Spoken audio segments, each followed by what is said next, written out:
हर मंदिर में, हर मस्जिद में मंदिर खोजने की जो प्रक्रिया चली है, ज्ञानवापी में, मथुरा में, अयोध्या के बाद एक ट्रेंड बन गया है। संभल में बड़ी खुशी से नहीं जा रहा था। संभल में जो कल तांडव हुआ है वो किससे छिपा हुआ नहीं।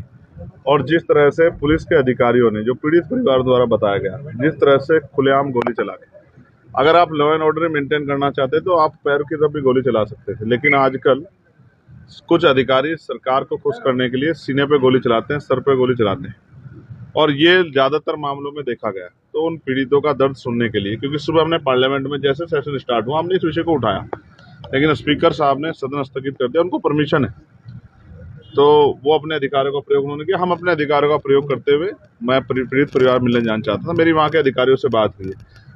हापुड़ पुलिस का ये कहना है कि आपके वहाँ जाने से लॉ एंड ऑर्डर डिस्टर्ब हो जाएगा। मैं भी नहीं चाहता लॉ एंड ऑर्डर डिस्टर्ब हो, लेकिन मेरी ये तकलीफ है कि जिन परिवारों ने अपने बच्चे खो दिए, जो माएँ आंसू आंख में लेकर मेरा इंतजार कर रही हैं, जिनके परिवारों में शायद कमाने वाला चला गया है, आज उन पे जो बीत रही है, और ऐसे में अगर मेरे जैसा आदमी जो सड़कों पे लड़ता है, अगर वो आज उनके साथ ना खड़ा हो तो शायद मैं अपने आप को माफ ना कर पाऊँ। इसलिए मैं वहाँ जाना चाहता था। मैंने वहाँ के DIG से, वहाँ कमिश्नर से बात की। उन्होंने मुझसे कहा कि यहाँ जो है मजिस्ट्रेट ने जो है निषेध कर दिया बाहरी व्यक्ति का आना। मैंने उनसे कहा कि मैं खुशी से नहीं आ रहा हूँ, आप वहाँ फिर इन्वेस्टिगेशन करें। पहली बात, जिन लोगों को गोली लगी है उनके परिवार के मुकदमे दर्ज होने चाहिए। उन्होंने मुझे विश्वास दिलाया कि हमने वहाँ टीम भेज दी, परिवार जो भी कहेगा उनकी बात सुनी जाएगी, रिकॉर्ड की जाएगी, उस आधार पर वहाँ मुकदमे दर्ज होंगे। दूसरा, निर्दोष लोगों पर कार्रवाई ना हो।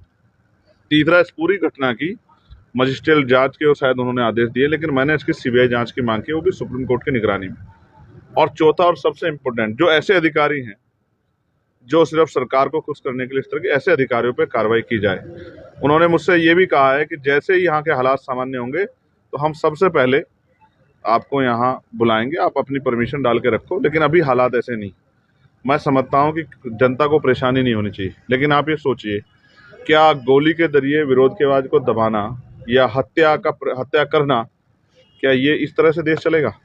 संविधान के आधार पर देश चलेगा। जब इस देश में संविधान के आधार पर देश चल भी रहा है और वर्शिप एक्ट 1991 के अकॉर्डिंग 15 अगस्त 1947 को जो संपत्ति या धार्मिक स्थान जिस शक्ति के आधार पे था, जिसके पास था, जिस स्थिति में था, उसी स्थिति में रहेगा। जब ये ऑर्डर है, उसके बाद हर मंदिर में, हर मस्जिद में मंदिर खोजने की जो प्रक्रिया चली है, ज्ञानवापी में, मथुरा में, अयोध्या के बाद एक ट्रेंड बन गया है।